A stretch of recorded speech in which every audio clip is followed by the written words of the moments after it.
গ্রাম পঞ্চায়েতের এক মহিলা প্রধানকে মারধর করার পাশাপাশি তীব্র হেনস্থার অভিযোগ উঠল দলের লোকজনের বিরুদ্ধে। ঘটনায় এলাকায় উত্তেজনা ছড়িয়ে পড়ে।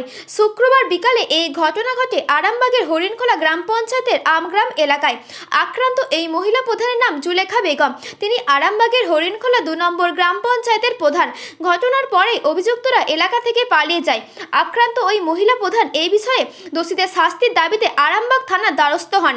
তিনি অভিযোগ জানিয়েছেন, তার বক্তব্য, এদিন বিকালের পর তিনি এলাকা উন্নয়ন নিয়ে ও মানুষের কথা শুনতে ওই এলাকায় হাজির হন। মানুষের সাথে কথা বলার সময় তৃণমূলেরই কতিপয় কর্মী ও সমর্থক তাকে উদ্দেশ্য করে গালিগালাজ দিতে থাকে। তিনি তারই প্রতিবাদ করায় তার সাথে খারাপ ব্যবহার করা হয়, তাকে মারধর করে ঠেলে ফেলে দেওয়া হয়। এতে তিনি আহত হন।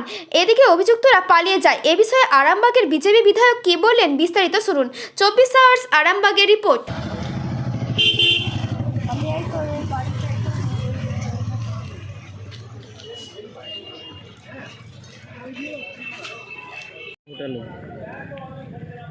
এটা ঘটিয়েছে ইমতিয়াজ, আলা আর মমিন।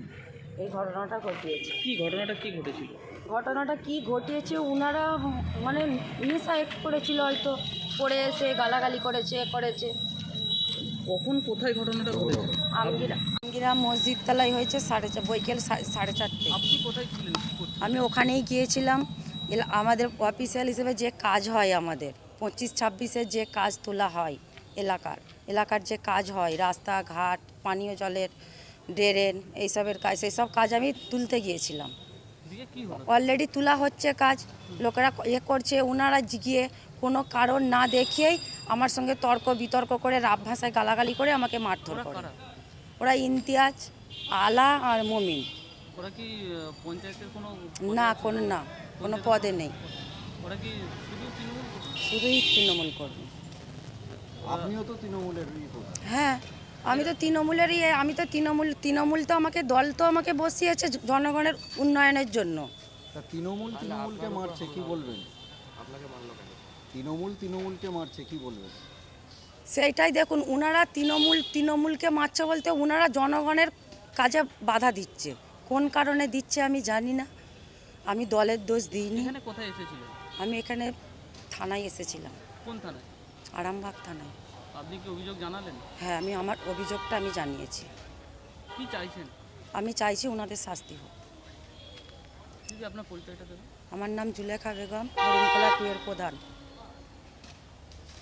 তৃণমূল কংগ্রেসের উন্নয়ন মানে দুর্নীতি, টাকার ভাগ। যারা টাকার ভাগ পাচ্ছেন তারা বলছেন আমরা উন্নয়ন করছি, আর যারা টাকার ভাগ পাচ্ছেন না তারা তার বাধা দিচ্ছেন। এই যে তৃণমূলের দুটো গোষ্ঠীর যে দ্বন্দ্ব, এটা সেই মহাভারতের মুসল পর্ব চলছে। এরা এইভাবেই যাবে। 11 সালের পর পশ্চিমবঙ্গে তৃণমূল কংগ্রেস ক্ষমতায় আসার পর যতজন তৃণমূল কংগ্রেস কর্মী খুন হয়েছেন অন্যান্য বিরোধী রাজনৈতিক দলের কর্মীর থেকেও বেশি। এরা নিজেদের মধ্যে মারামারি করে নিজের দলের কর্মীকেই এরা হারিয়েছে। আসলে এটা একটা আদর্শবিহীন রাজনৈতিক দল, যারা করে খাওয়ার রাজনীতিতেই অভ্যস্ত। এরা কংগ্রেসের গর্ভজাত সন্তান। যে কংগ্রেসকে আপনারা 72 থেকে 77 সাল পর্যন্ত দেখেছেন, কংগ্রেসের কালো হাত কাটা হাত আমরা স্লোগান শুনেছি। এই যে কংগ্রেস, সেই কংগ্রেসের গর্ভ থেকেই তৃণমূল কংগ্রেস জন্মগ্রহণ করেছে। এদের কাছ থেকে ভালো আশা কি করা যাবে?